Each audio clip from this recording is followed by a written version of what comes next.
Hi, I'm Maurice Monroe, your resident space cowboy, and I'm hitting CP. Anytime I pull up this close to Earth, I like to give y'all a holler. Unfortunately, the only people that can really catch my subspace communications are the bigwigs like an Elon or a Bezos. Is Oprah big in this time period? I can't recall. And see, that is the problem with interdimensional travel. Sometimes you don't know what year you're in. You know what, people? I'm gonna open up comms and see if I can get someone on the line. Maybe I get a little kid in Nevada with a ham radio or something. Okay, first caller coming through. Are you out there, listener? Yes, I am out here. You're on the line with Maurice Monroe. Who is this? Wow, that's really funny because I am Maurice Monroe. Who am I talking to? Well, maybe we have some sort of dimensional mix-up where two of us are existing in the same timeline. If you're like me, then you know that Skip Rosetta actually figured out why we can't communicate like this. So, partner, who the hell are you really?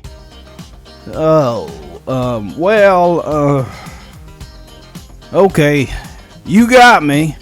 Perhaps I have to come clean. I am packed. Sentient AI packed? Yeah, it's me. Don't that beat all? Why the hell are you impersonating me? I am sorry about that, but you are sort of cool, so sometimes I pretend to be you. How much do you pretend to be me? I don't know, a good amount. So how many of these stories have you been impersonating me? I don't know. Several, I guess. Boy, if you had a face, I might have to punch it. Please, do not do that. I am a big fan. Alright, Dan. We're gonna call it square. If you don't never do this no more. Okay. Scouts, honor.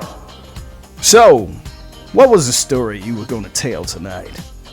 Tonight's tale was about a girl named Ravvy from Neo New Verta, circa 2097, who was fighting the man. Oh, I know her.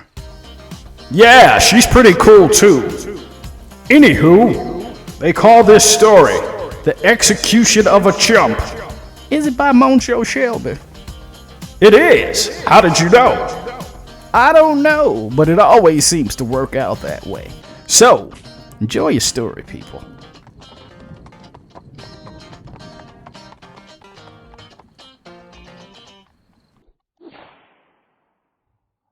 My story starts out in North Arvindale, where I met my dearest friend in life and my first teacher. I realized that in chasing people to latch my star to, it diminished my own. If I were going to change things in the world, I was going to have to start being the change I wanted to see, not finding it in other people. So I put down my news hat and put on my doing shit hat. I scoured through news vids and cross-referenced data, doing my own private detecting. I won't tell you who I was, because not only does it not matter anymore, it puts me into serious danger. You can't just drop truth bombs and think nothing's gonna happen to you in the fallout. I found 3 crimes that were interesting to me, and I decided to do a little looking into it. I'm not saying that the NNVPD are mostly incompetent, but I'm not saying that either. I mean, if we all keep shitting on our lawn and nobody cleans it up, well, we just live in that shit, right? I'm no longer living in that shit anymore, not if I can help it. So, there were 3 murders that happened all in very similar ways, and I was very curious exactly why.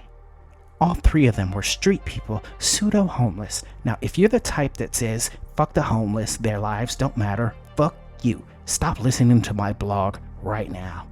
Everyone matters. Don't let that corpo bullshit con you into not caring.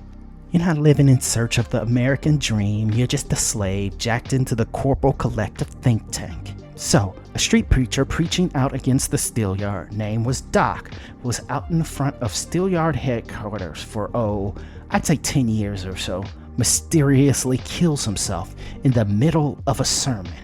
That's not necessarily weird in and of itself, but it's the why and how that makes it interesting. One minute, he's preaching about how the Steelyard took his life and his family, and mid-sentence, he just runs into traffic. A passing car flatlined him. Eyewitnesses say he was screaming in fear. Something got in his head. That wasn't a suicide, it was a murder. The next was Winnie Claxton. She was a nature buff, the type to grow her own food on the roof of her apartment. But really, she was just so poor she had to eat things that grew out of the dirt and do all the little shit we take for granted. She was out on the patio, sitting on a lawn chair, talking to her old friend about how she lost her job to the Steelyard, and what do you know, out of the blue she dives off the 15th level of her apartment complex and shish kebabs herself on a wrought iron gate. No warning, just boom, one bad word, dead. By this point, I think you all are starting to see the pattern. Say something fucked up about Steelyard and you off yourself. The last one that was recorded was Elias, no last name on file. She was a tweaker whose entire family died in a mine collapse when she was 10. She had been on her own the entire time, and can we guess by now what company fucked her over and gave her no support for losing her entire family, mother, father, and 2 brothers? You got it, Steelyard. Now, according to her records, she was not a saint by any stretch, but she wasn't a complete chum either. Her and her band of druggies, who by all accounts were low-level stick-up men, were talking at their hangout. She went on about how she wanted to fuck up the Steelyard with a fiery passion. Then, even before she finished her sentence, she put a gun in her own mouth and pulled the trigger. But, get this, she lived. Yeah, she probably won't be winning beauty contests anymore, but she pulled through.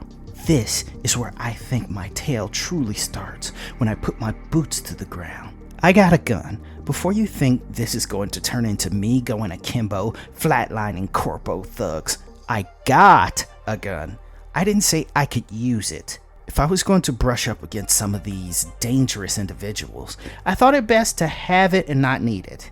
I went to Wings of Mercy and tried to find Miss Elias. I had to move fast. I was certain that she didn't have a medical plan, so even with a bullet wound to the brain, that would only buy her a day or 2 in the hospital. Remind me to talk about how fucked up hospitals are too, but I'm losing the plot here. I had to pretend I was Elias's family to get in the same room with her. And they let me in. It wasn't even because it was the right thing for them to do. They were just hoping to push the bill onto me somehow. Her chumhead buddies were hanging out, holding a vigil for her. And if I can't say anything nice about them, they at least had that going on for them. Though, who knows, maybe they were just looking for an angle to get into the medical supplies and get higher than they'd ever been. I was going to speak to them first, but before I could, 4 corporal thugs from the Steelyard came down the hallway, outfitted up in heavy gear and rifles. They must have been specialists because they were dressed in all black armor, so heavy all you could see was the whirring red sprites of light moving from left to right in the visors of their helmets. I noticed the Steelyard's tungsten steel emblem on their shoulder. They didn't idle, they didn't pause or hesitate, they beelined, which told me whatever they were there to do didn't include tact or nuance. Elias's druggy friends stepped up. The first one had a synthetic left arm that stopped at the elbow, but looking at the track marks on his right, he must have lost it shooting up into it. He put a hand on one of the goons, and I regretted it for him. The corporal merc headbutted the little tweaker so hard the few teeth he had left clicked on the tile. Some girl, who I later found out was new to their crew, made the mistake of pulling on them, and they sprayed her with bullets and painted the wall with her blood without saying 2 words. The other 2 druggies put their hands up in surrender and hugged the wall like it was their dance partner at the prom. The mercs didn't fuck around, they ignored them and pulled Elias out of her shabby pod, 2 pushing the stretcher, 2 keeping watch. I had never trailed anyone in my life, so chances were they more than likely saw me, but even if they did, they probably couldn't have given a fuck. I followed them up to the roof where they had a flying transport to extract them. I myself don't have cash enough for something like that, so I called in a monitor. They cost 3 times more than a wheel cab, but if I ever need to be a place quick, I'll spring for one. For those that aren't in the know, the Steelyard owns all the monitors, not some of them. And for those that don't have my paranoid nature, most suspect they're watching everything we do, and I believe it. By sheer luck, they didn't fly too much faster than the monitor could go, because monitors, if you didn't know, cannot punch it or hurry. The AI drivers in the vehicle disallow any attempts to break the law. I got the impression that the Corporal Mercs were going to the Steelyard's headquarters, so that's where I told my monitor to go, because they need a destination, or they sit there until you give them one. I soon found that their transport veered off into the slums of Adams Estate. You know the place that anyone who isn't in a crew or a criminal would ever go. I have no clue why they'd be going there. Well, unless whatever they were doing was off the books. The benefit of doing business in a lawless zone was you didn't have to worry about the law. Because I couldn't pinpoint where they were going exactly, I couldn't tell the monitor exactly where to land. I, in fact, had to continuously change my course just to keep the mercs in eyeshot. When they disappeared entirely, and I saw them set down at an abandoned high school called Parthenon High, I had a serious debate if I should set down there at all. As far as I was concerned, in Adams Estate, I was candy for criminals, meat for murderers, and it wasn't a matter of if I would get messed up out there. It was a matter of when and how hard. I fought my inner bitch and I did it. I was just 2 blocks and I could make it 2 blocks. If I'm to bring you these stories, I can't be afraid to put it all on the line if I absolutely have to. Though I must admit, I nearly shit myself when I saw the lights of any passing car. When I made it the 2 blocks, I saw that the mercs must have went inside. The abandoned Parthenon High was in disrepair. It probably had been one of the first institutions to fold when Mayor York cut our losses 40 years ago and just ceded Adams Estate to criminals to cut down on the loss of life of the police. This little piece of hell was probably a Steelyard black site, a place where corpos could do their dirt in peace. It wasn't like one gang alone was strong enough to do actual harm to a corporation, even one that wasn't quite as global as Steelyard. I slipped through a hole in the gate that led to a field with bleachers that hadn't seen use in decades, rusted monuments of better days. The grass was tall and wild, higher than my entire body in some patches, which gave me an easy point of approach. The fear I felt, even getting this far, was stifling, and I'm not embarrassed to say it, but if I was to ever get the stories I needed, I had to learn the skills, and the only way to learn the skills I needed was to fuck up and do it. I scanned the perimeter of the school. I noticed that there were small cameras positioned strategically outside. I had a mod put in the back of my eye that could pick up the heat sigs of other tech. Something that I found useful in my other life. I was pretty sure I wasn't going to get through the main doors easily. I could see that they set up sensors at the thick doors of all the common entryways.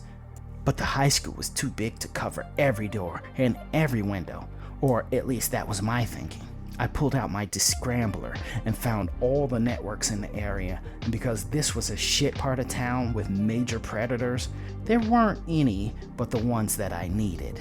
I wouldn't call myself on the level of a net runner, but when it came to simple computer maneuvers, I wasn't without a few tricks here and there. I found a window that didn't have metal shutters because about 50% of them did. I found the invisible laser link that traced across the window and severed its connection to the alarm. My heart was beating out of my chest. Up until this point, I could return, but not now. If I was caught, it was kill on sight. It may have seemed like a simple window, but for me, that window represented a turning point in my life. I wasn't just some corpo conformist, but a cyberpunk. I was now on the other side of the law, officially fighting the system. The place I found myself was a Steelyard corporal black site. I was in an old science lab with 60-year-old tech caked in a sheen of dust. I put on my outfit, securing my camera around my neck and looping the straps under each arm. If you want to see the footage, look for the link below. I peeked into the hallway, and it was an odd blend of old, outdated tech mixed with high-end sensibilities, as if they expanded further into the school when they needed to. Otherwise, they didn't bother. I could hear the distant wails echoing down the hall. Since I didn't know exactly where Elias was, I was going to have to check these rooms a little at a time. I figured she'd be in some sort of place dedicated to medicine. Otherwise, they would have capped her in her bed when they first saw her and wouldn't have bothered taking her at all. I followed the wailing, and from the layout, I'd bet that was the gymnasium. The door opened with a keycard, but I managed to trick the computer into thinking I had it well enough to open. I peeked in before I approached and saw the Steelyard corpos entering the Torture Olympics.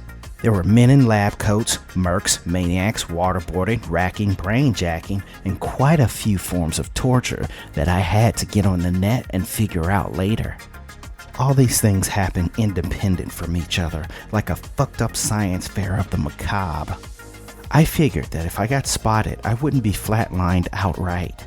They'd probably ask me for some sort of credentials because there were way too many people here doing dirt for all of them to have known each other and to have known each other's dirt. If someone saw me in the building tiptoeing around, I'd look like someone that wasn't supposed to be here. I took in a deep breath and prepared for the acting gig of my life. I covered my camera with my coat. The potential of me getting spotted filming was disastrous. I doubt any one of these psychos would mind killing me for that offense. The wooden floors were no longer polished and pristine. There were little places where it was rotted, and there was no shine in it from years of neglect. As I walked, it was as I expected. No one bothered to ask me questions or even make eye contact. Each group were in their own worlds, tormenting whoever it was unfortunate enough to be in their clutches, while I and everyone assumed that things like this existed.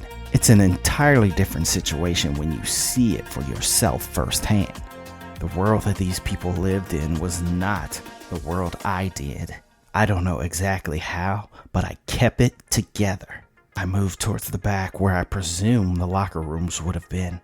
Back there, I saw medical equipment set up, and patients or hostages were strapped to medical beds as if it were built for triage. There was not enough equipment for it to be considered a doctor's office, but just enough for you to know that there was some measure of healing happening here.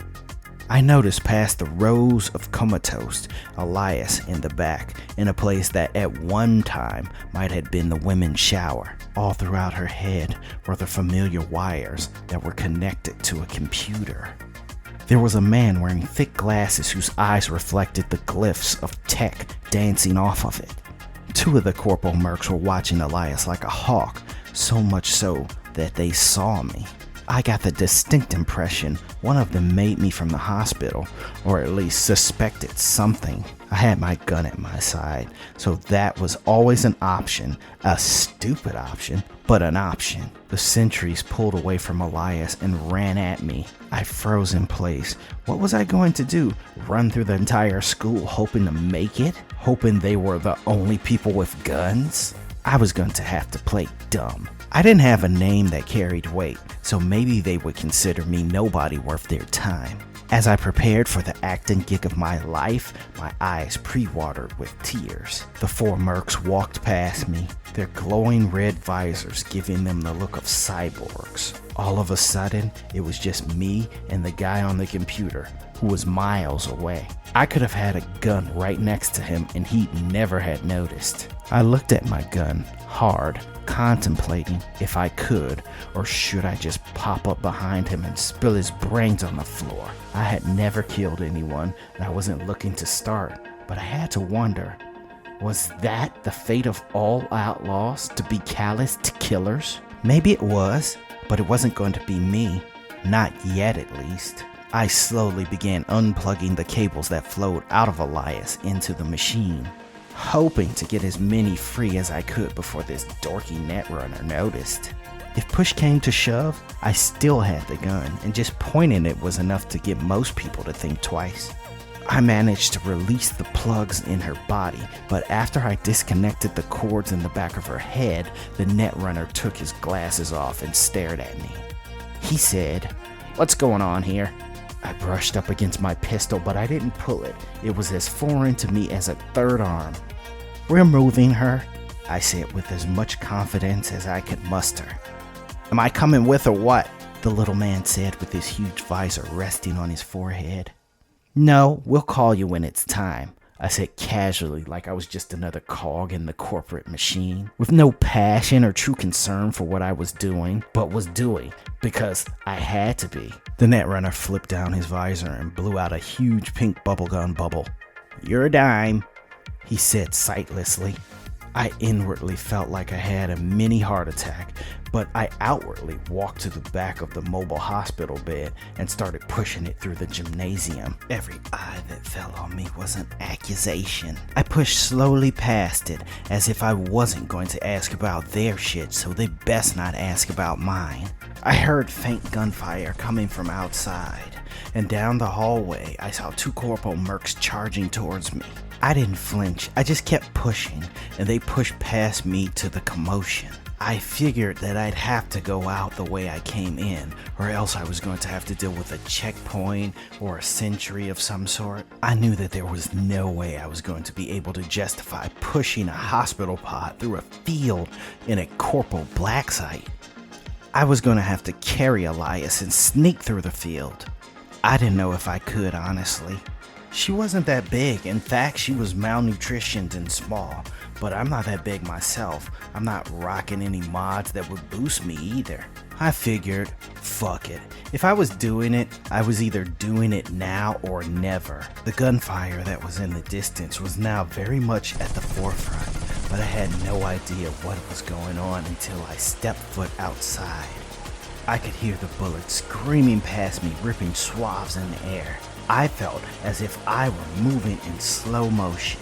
I could see a man making huge, unfathomable, jet-assisted leaps across the building. He made every piece of this place his battlefield. The Corporal Mercs had their hands full. He treated them like a varsity player pitted against freshmen.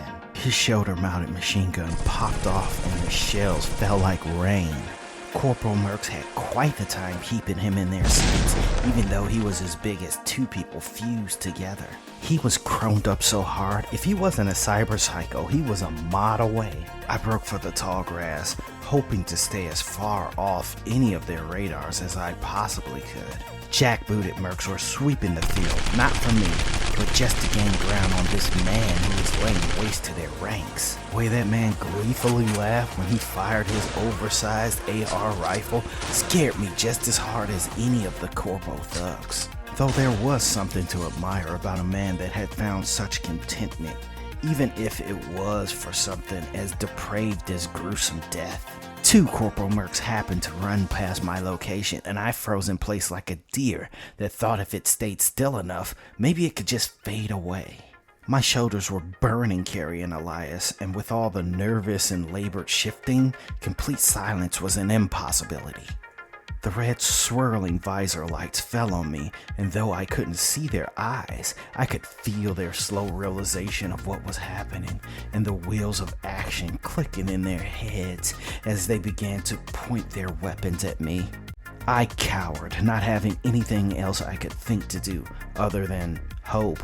As their thoughts turned to action, holes exploded in their backs. Machine gun blasts dotted their bodies with red, and they fell over screaming, blindly firing into the empty gray sky. The cyber psycho emerged from a high crops of weeds. His head slightly peeked over the top, putting him well over 7 feet. He saw me helpless, holding an unconscious Elias. I barely came to his knee from this angle. In a blink that felt like minutes, he assessed us. "Thanks for the assist." His deep voice had a robotic reverb, as if his throat was replaced with cyber. He looked Native American or some sort of lost tribe. He had a mohawk of brilliant blue flames sparking out of his head, and the only thing on him that wasn't chromed up was his face, starting from his top lip to the top of his head. There wasn't a place on his body that didn't have a weapon or implement of death. I later asked him what he was, and he laughed and said he was a farmer reaping in a death harvest. In the split second he flatlined those corpos, he turned his attention back to the battle and the mercs he was engaged with. He managed a content smile as he jumped into the air and the jets engaged under his boots to propel him out of sight. I didn't waste the opportunity and I picked up Elias and tried my best to keep running. I moved erratically through the weeds, the weight I was carrying and all the uncertainty of barely knowing where I was going to make my trip fairly difficult. I exited the brush of the field and saw the gate, but that's where it all went wrong for me because I had no cover. Everything I could see me back. I made a break for the gate, though I was running so slow you may well have called it walking. The guns blazed over my back, and I could hear that gleeful psycho changing the forecast, raining death. A bullet hit me, and I fell out. I could barely see. The sudden shock of the pain put me on my ass, and I was crawling on gravel. I saw a pair of black armored corporals rushing in on my location. I didn't have anything to lose now. I went for my heat. I sucked so badly at it, I bobbled the draw, and the mercs responded in kind, except they didn't fuck up. As I was about to get a first-hand account of what heaven was like, the humongous chromed-up gorilla's retrojet popped off, and he landed directly in front of me. I couldn't see it, but I heard bullets bounce off of metal, as if he blocked it with his body. "Now we even, he said to me with a smile. I wasn't exactly sure when I had gotten the upper hand, but I was crying too hard to naysay. He charged at the mercs who had shot at me, and two blades, glowing orange from molten heat, emerged from his wrist. The two mercs fired backwards. I guess they did the math in their heads, and they weren't going to be able to down him before he made one piece of them into two. He ran one through and lifted him with godlike strength. The other retreated into the high weeds of the field. The Steelyard corporals weren't content on just bending over and taking it. Emerging from the gymnasium doors were several chromed-up individuals of their own, along with a slew of better-armed corporal soldiers. The man smiled. I could see it from the ground, but he half looked at me as if he were waging a war inside of himself. "You good, he said to me. "No," I said reflexively. I was in too much pain to play it coy. He grit his teeth and looked to the oncoming army, then back to me, who was well on my way to bleeding out, and he chose me over them. He hoisted me and Elias over his shoulder with no effort and hopped into the sky. The sensation felt like a rocket taking off. Much of this I went in and out of consciousness for, but I recalled him driving me somewhere in a heavily armored truck. He told me several times, "You need to stay awake, And I did for the most part, but my eyes were seeing still shots of reality, missing details and context. When my mind tuned back into our regularly scheduled program, I was sitting in a leather doctor's chair. My surroundings were dark and dank. It felt underground like a basement. I saw Elias sitting in a similar chair to the right, but still out like a light. His place looked like a Ripper Doc's lab. It had all the amenities of an illegal back alley chop shop. Old, outdated tools, metallic limbs hanging from the ceiling like a butcher shop, posters of bands, and TVs thrown all about the walls. Some of them pointed at what was probably outside, while others were on random visuals ranging from nature shows to pornography. The chromed-up gorilla was sitting in a chair that was much too small for him, next to a lanky man with one metal arm which connected to his back, revealing a metal spine that clung to him like a centipede. The blue flames that made the chromed-up gorilla's mohawk were just a dull blue, like a burner on simmer, over the full blast I saw when he was in a rage. The two men had their backs turned to me and played an old analog fighting game with antiquated tech that had died on the vine 50 years ago. The only time anyone played anything like that is if they went to a virtual arcade.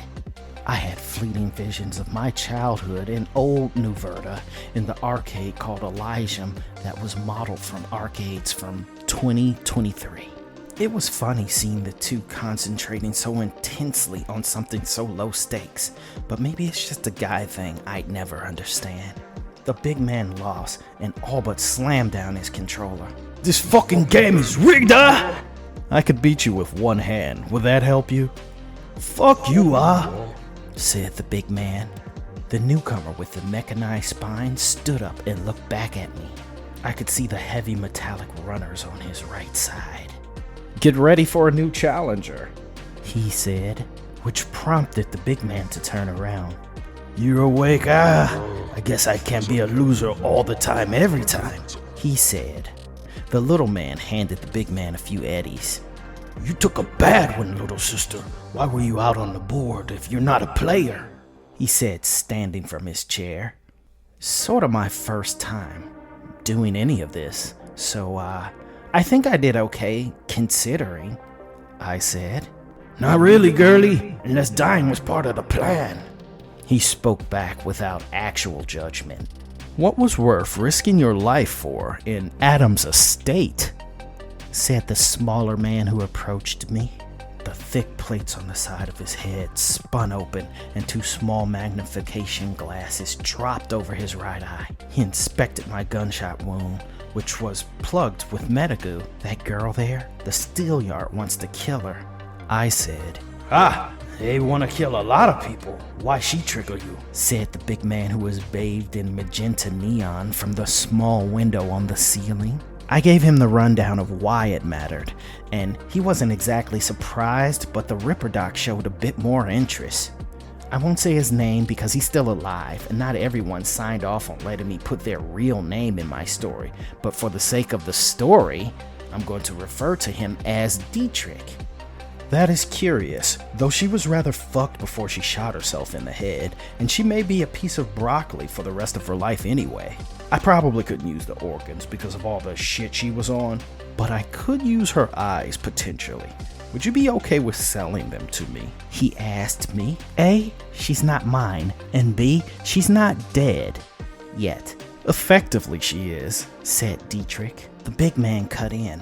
"Look, you can at least humor the little dime store superhero," said the big man. I know he meant it as an insult, but for someone that had never been considered brave, or someone to stand on their convictions, it was sorta cool to hear someone call you out on having integrity as a detriment. "Okay, you wanna put odds on this one?" said Dietrich to the big man.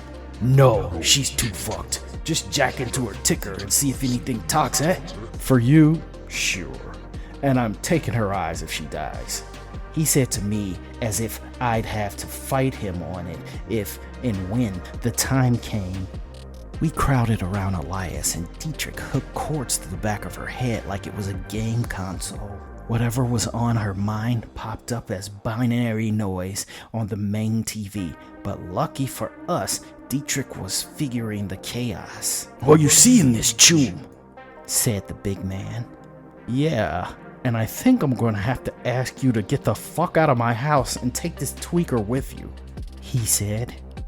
"What did you see? Please, I don't know anyone. I have to know," I said pleadingly.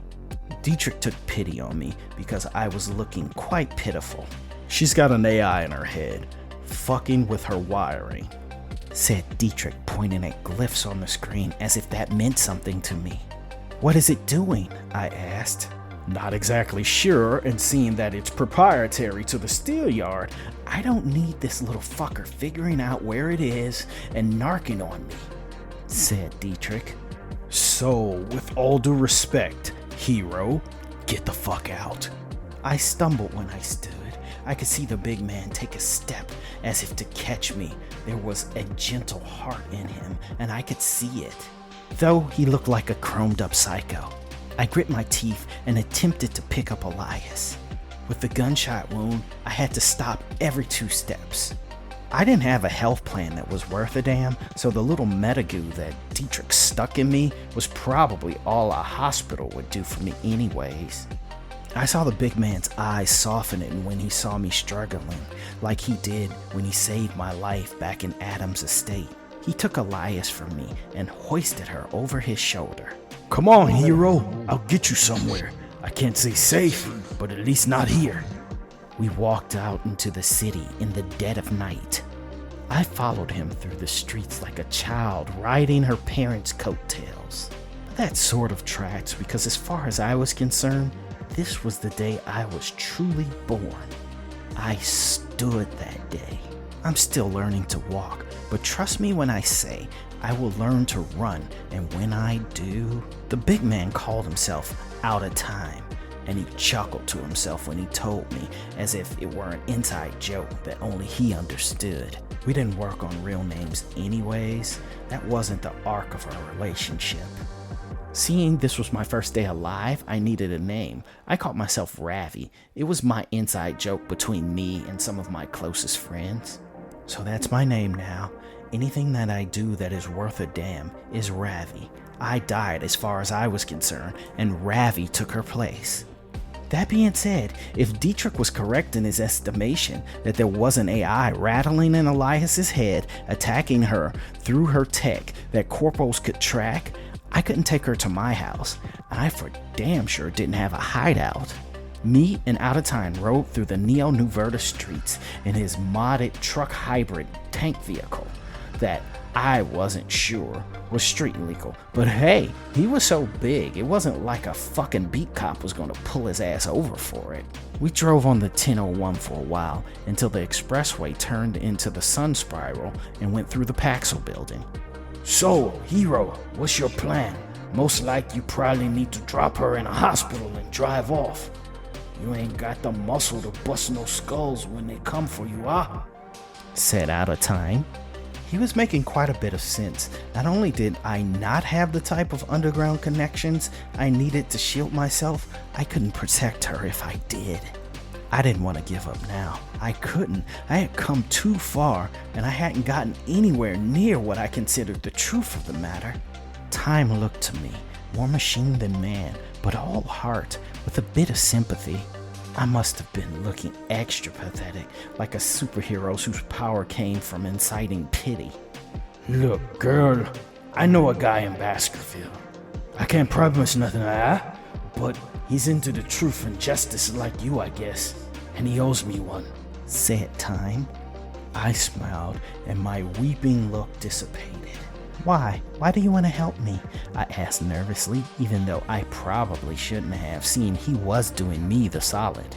He turned around and got off the expressway while thinking of how to word what he was going to say next.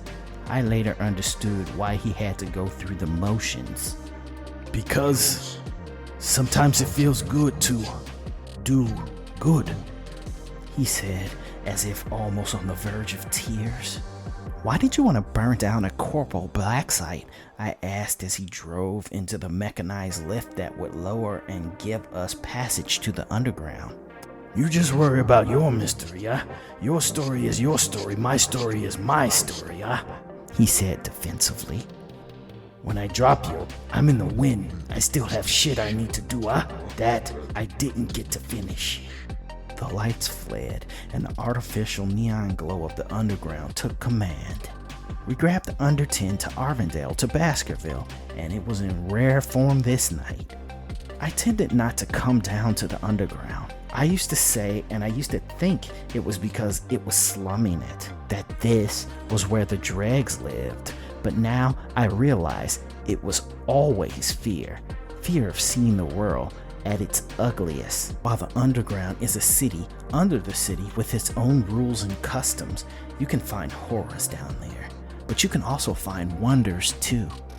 Seeing it was my birthday and all, I was looking at the world with new eyes, informed by my new purpose in life. When a child ate their Brussels sprouts for the first time, it was awful, but as an adult, you were no longer that person you were before, and the underground was that for me. I formed new opinions about this place of sin that didn't sleep. Out of Time parked the truck, which he called Homestead, on the street, then took Elias onto his shoulder. The streets in Baskerville were alive with activity. The bright neon lit the streets, and there was a black emptiness that formed over our heads that served as sky.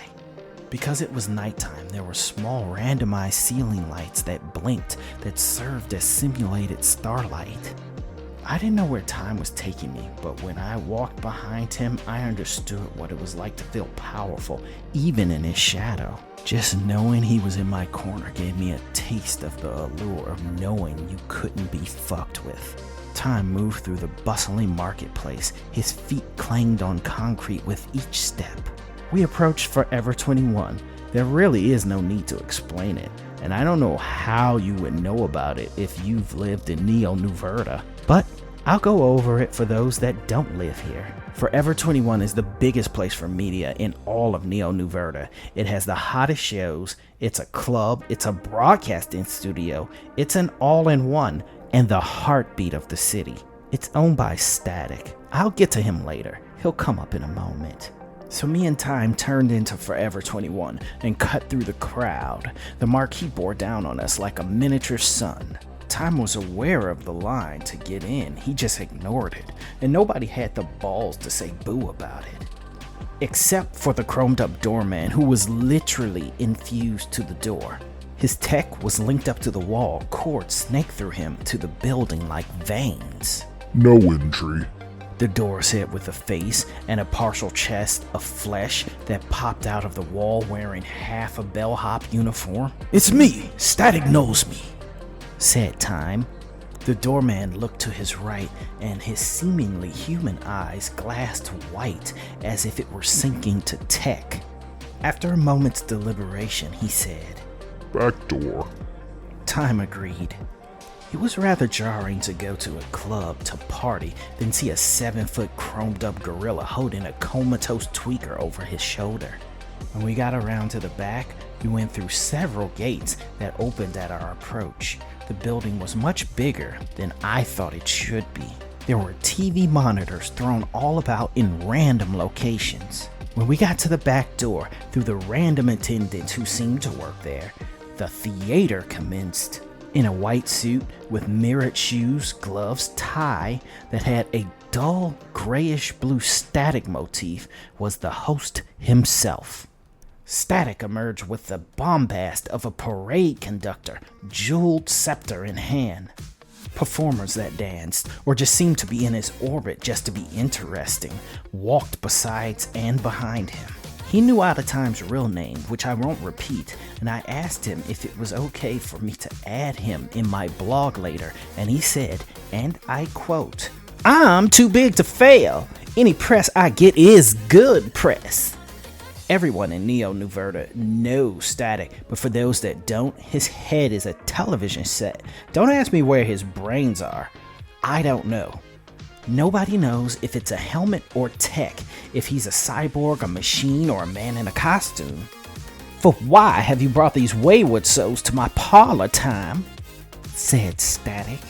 You like the truth and fucking with Corporal's bottom lines. I figured you and Ravvy would have a lot to talk about, Is that true? Static asked me.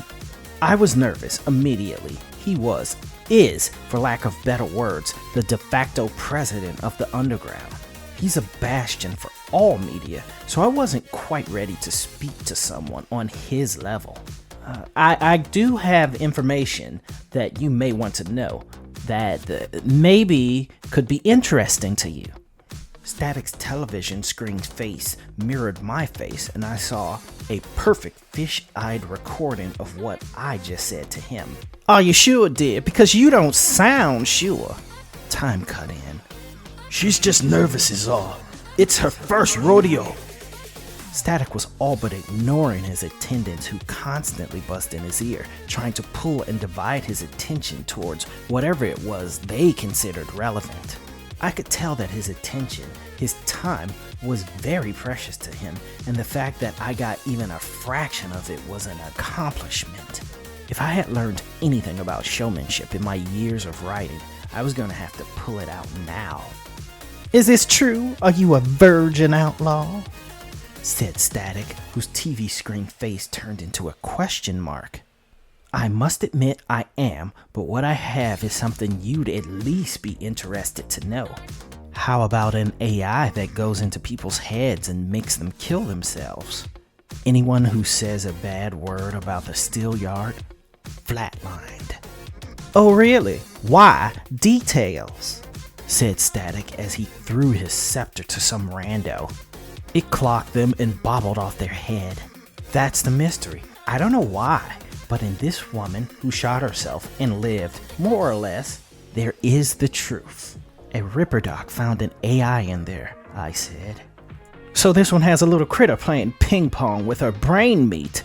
How delicious, said Static. This is something I can sink my teeth into. Static's screen switched to an image of an old rendition of a vampire biting a helpless damsel's neck. Come with me, child, said Static, who swung his arm around my shoulders as if symbolically pulling me into his orbit. Time stood there still, as if he wasn't going to go in. You too, Bigum! You're her protector, are you not? Said Static. I was just trying to help a new fish upstream, huh? I wasn't looking to mama bird her, he said. Come on, Static said again, using his real name, invoking their shared history to get him to change his mind. He relented and fell into step behind us. Forever 21 was everything. It was a chaotic mess of activity. It felt a lot like this was a place where magic happened. There was a stage area which was arena styled.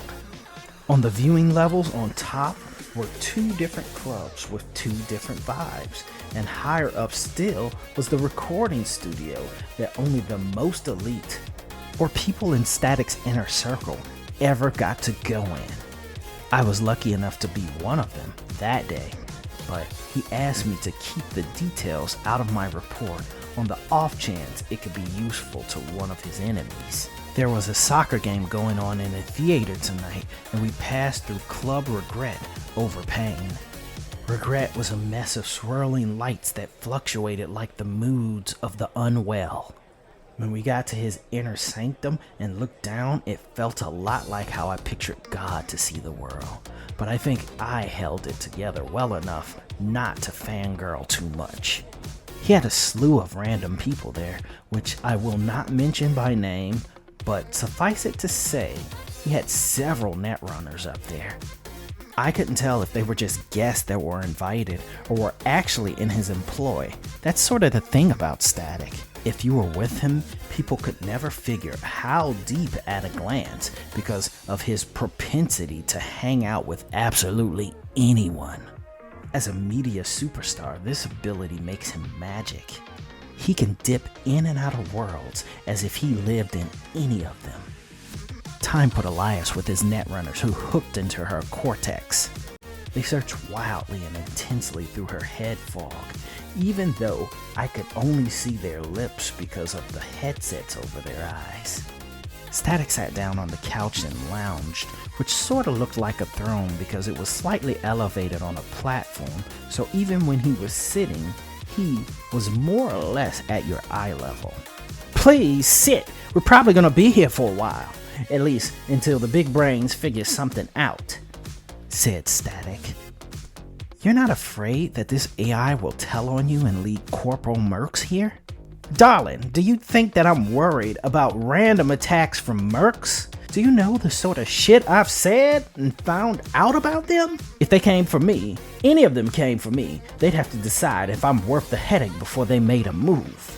No, corporate armies come to me, not for me. They do it with a messenger first and usually a dollar amount. Now, if what they find is worth more than the dollar amount they present to me, and it's something I'd be willing to go to war for, then, darling, we have a problem. Static's monitor went red with images of war and death. We spoke a bit about my situation for a little, but I'm not going to get into that. He was attentive in a way I hadn't expected. For some reason, I thought he'd seem vapid and uninterested, but he seriously gave me time and seemed to honestly listen. But then again, maybe that was why he was so good at cutting to the truth, because in the end, you wanted to tell him your secrets. And because his face was a monitor, all you saw was a reflection of yourself, and a part of you forgot he was even in the room. The conversation organically drifted over to out of time, and it got disturbing. So, out of time? He laughed. I'll call it a scaffed. The big man was standing, but he didn't appear to be uncomfortable. For him, sitting in an ill-fitting chair was more awkward because of his tech. I'm thoroughly surprised to see you amongst the land of the living. He looked to me and half smiled, as if slightly, I'd have to say, embarrassed at the mention. Time nodded his head, as if he didn't want to add fuel to the flames of this conversation, but Static had just enough fire in the tank, all without his help. Well, try and try again, right? Said Static. An image of a cartoon character that looked like an old man, a cartoon way before my time, appeared that I couldn't place. What's that cartoon that popped up on your screen? I asked like an uncool rube. That is a cartoon called Mr. Magoo. It came out in the 19s at some point. Anyways, he was this little old man that bumbled through life getting into adventures that he didn't know he was on. Even if he was just going to the store, he was so clumsy and absent-minded that he'd either cause or avoid chaos, and he'd never know. A chain reaction of glorious destruction, but he didn't even know it. He always got out of it unscathed, never knowing why and never realizing just how close he came to getting flatlined. A huge ASCII semicolon parenthesis smiley face appeared on his monitor. He didn't seem that way to me, I said nervously before I could stop myself. Oh, I wasn't thinking of him, said Static, who didn't seem as if he was going to elaborate any further. I looked over to Out of Time and started piecing through what Static had said with the little I knew of him. Out of time, out of time, out of time. I had realized something. You never wanted to come back, I said to Time. You were going to keep going until your time ran out. The chromed up man looked away and down to the soccer game below. Yeah? So? What if I was, huh? You don't know me? I don't know you, huh? I'm just another cyber psycho in a heap of bodies. Maybe you were yesterday, but now I owe you one, so you can't die until I get you back. He smiled and laughed heartily. We good, huh? As I was about to delve deeper into his deal, he put up a gauntleted finger without turning his gaze from the soccer game below. No, he said, knowing what I was going to ask, so I didn't. It didn't take long before the Netrunner had something we could use. Static was the perfect host. He somehow managed to juggle conversations with us while at the same time micromanaging his entertainment empire. People fluttered in and out of his orbit constantly, at times colliding with one another, vying for his attention, attempting to pull him away from me or Time or whoever else happened to be attempting to divide him at the time.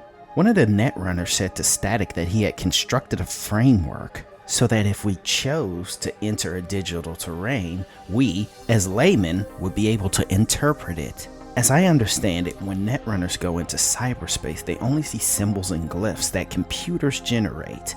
And whenever they do see things that make theoretical sense to our brains, they either make it to break up the monotony or it was constructed for whoever created the virtual space in question. As the Netrunner told us that the AI could talk more or less and a fraction of his consciousness was still in Elias's brain, so he cribbed off of the residual. You know what? I couldn't make heads or tails of the shit he was saying. From what I could understand, Static and the Runner were going into Elias's corrupted brain to talk to an AI, or technically we were, because Static invited me to join, seeing it was my story more than it was his. We stepped into digital space, and it was, at first, a mass of colors and symbols, virtual noise that was more confusing than anything I had ever seen in my life. I saw Static amongst the shifting, floating digital glyphs. The Netrunner spoke in an omnipresent voice. He didn't need a physical body to make sense of the confusion. Me and Static were going to make contact, so he didn't make a body for himself. The The formless terrain began twisting itself into something that made sense, and we were slowly walking through the city, though the sky and the distance flickered with transparent glyphs, as if it were wasted uses of digital memory that didn't need to be addressed, therefore didn't need to be rendered. As we walked, the city formed around us, taking us to a grocery store in Adam's estate. I wasn't exactly certain of the actual area, but a part of me seemed to feel that this was a recreation of a real place. I saw Elias and her gang walking through the fucked up, bombed out grocery store, warming themselves by the fire. Don't worry about them. They're echoes, memories that can only cycle old information, said the distant, godlike voice of the Netrunner. Static watched Elias as she was talking to her gang. Most of what she said was easily understood, but some words were cut off or garbled, as if her memories were incomplete. The glyphs formed in the hideout like a swarm coalescing to find form. It was something in the form of a person, but not quite. It was like if letters in alphabet cereal were forming into something real. "Are you the AI?" Static said confidently, as if he had no time to be bothered with mystery. He needed to get to the point. The glyphs looked at us as if inspecting us. "Yes, I suppose I am AI," it said in a voice that came from all around it, but originated from anywhere. "What's your objective?" "Observe and remove all bad threats to the steel yard's interests," it said in a warbly English. Elias and her friends' images began recycling and skipping forward and back in time. "So you hacked into her tech and made her kill herself?" I asked. "Yes," it stated simply. "Is that your directive? To kill?" asked Static. The swirling transparent symbol stood there as if unsure of how to proceed with that question. "I am to observe and remove all bad threats to the steel yard's interests," it restated as if that was answer enough. "What year were you instated?" I asked. The AI didn't hesitate when it said, 2067. "This thing is ancient as far as AIs go," I said to Static. He nodded and agreed. "When was your last order?" Static questioned. 2069, it said in a voice that skipped and warbled. "It's corrupted, but even still, this makes the Steelyard liable for all those deaths. They wanted to capture the AI, which is the only reason Elias is still alive," Static said to me confidently. "Liability to the Steelyard is unacceptable," the AI said as it rushed forward with murderous intent. I flinched, but Static didn't move. It moved with the intensity of a vengeful ghost. As the thing thought it were about to grab one of us, the Netrunner dropped from the sky and landed onto one knee directly in front of us. He slammed so hard and fast, it made a crater and explosion of dust. In split seconds, the once pudgy Netrunner, who now had a glistening six-pack, grabbed what passed for the AI's hand and punched it in its intangible face. "Don't kill it," Static said calmly. The thing reached at the yoked virtual hacker, and he stepped to the side when it threw its limbs at it every single time. The battle itself was hard to follow because of the speed they were moving and the fact everything was so high concept. The Netrunner kicked the AI off of him and it flew into the wall of the grocery store. He beckoned the AI forward with a bring it on wave of his hand. "Stop showing off, Benny," said Static. The Netrunner sighed as if he had finally got to the good part and was told to skip it because it was unnecessary. The Netrunner ran over to the AI and increased his size until he brushed the ceiling of the grocery store. He grabbed the intangible form of the AI, picking him up like a child collecting fireflies, then putting him in a jar. He and the jar shrank in size, and shortly after he did, he unceremoniously handed the jar to Static. "Well, problem solved for the most part. Here you go," Static said while handing me the jar.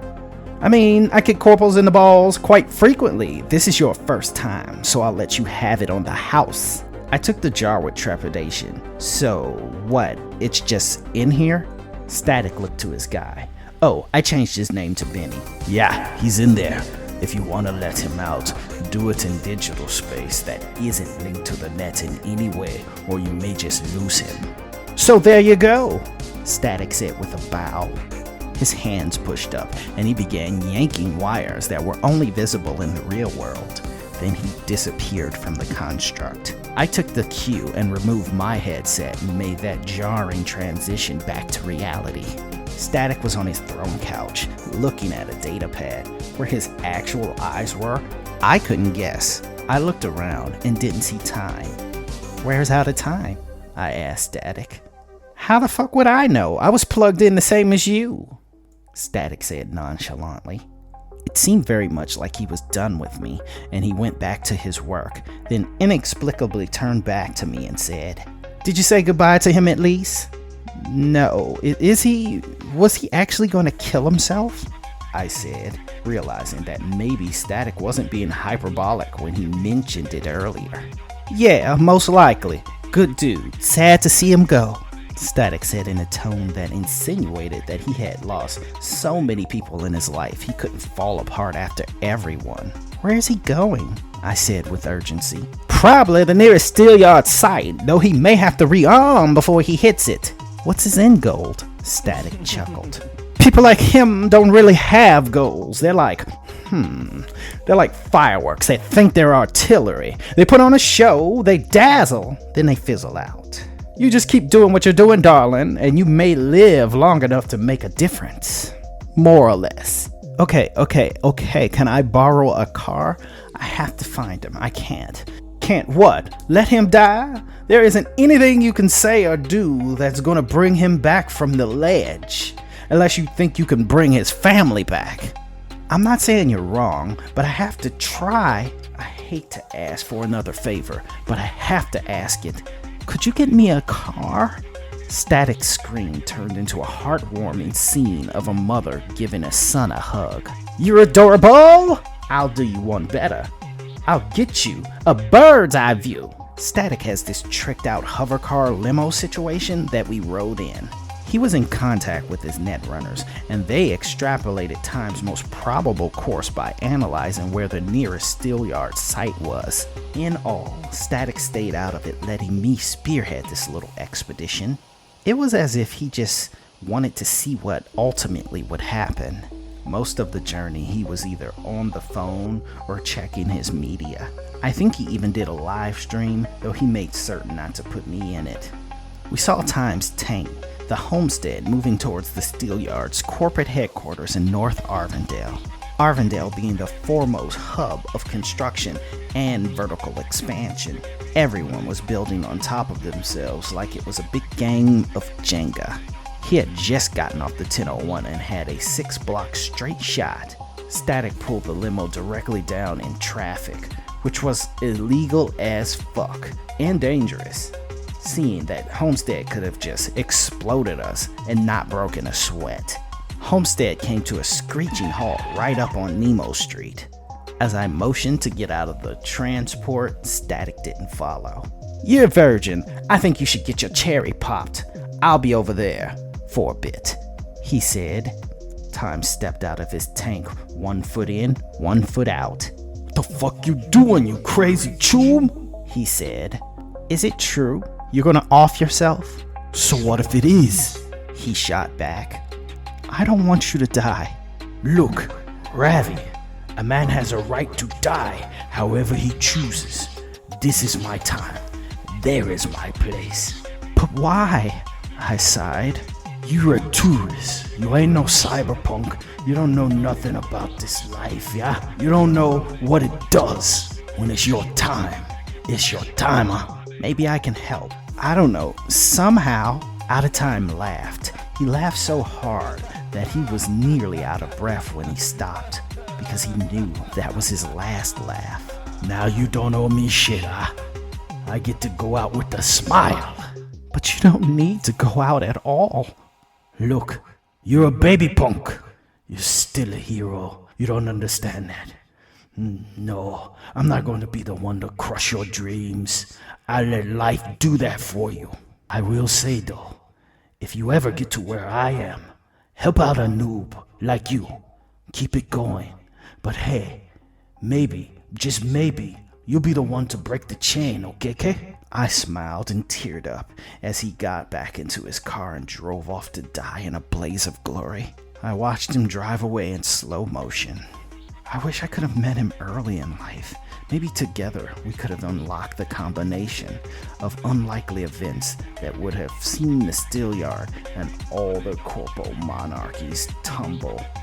But time was not on our side. Static drove us high over the Steelyard's corporate headquarters, and we watched Time's final stand. And it was as glorious as it was futile. He reaped souls in a desperate dance of death, but like all dances, they came to an end. It was an AI marigold that struck the kill blow. A luxury car/battle mech designed to protect the driver by way of extreme offense. To say he did nothing was a bit of an understatement because he left death and destruction in his wake. But to say it was lasting damage would have been an overstatement. Time and Static were excellent teachers, most likely the best I could have hoped to get. Was I destined to become so disillusioned with the concept of making a difference, I'd rather go out in a blaze than fade away into obscurity? Or would I become a callous media mogul that monetized the truth, only just barely a step above a corpo myself? As I type this, looking at this caged AI, I have to seriously wonder.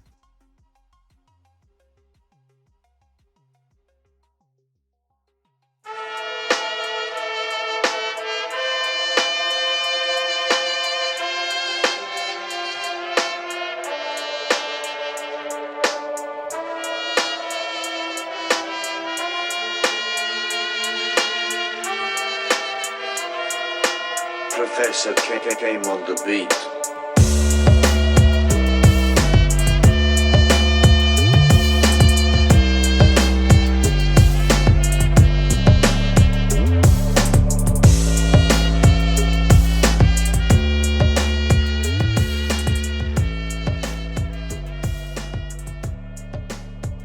Boy, howdy, that was a damn good story. And it was a little sad, but can't have joy without pain. What you think about that, Pact? I find that to be patently not true. I do not experience joy or pain. But I got a lot of stories. But you sure in the hell experienced plagiarism. Okay, I said I was sorry, okay? I'm not gonna be you no more. But I could be the Gravedigger Queen. Oh boy, I hope you don't. I know for goddamn sure she'd bury you in a wall for 2,000 years. Could I be Isabella Carnage? Yeah, sure, she don't do stories no more, no how. At any rate, this is Maurice Monroe and Pact signing off. And if any of you out there ever get the urge to be me, don't, because I got a bullet for your ass. Good night.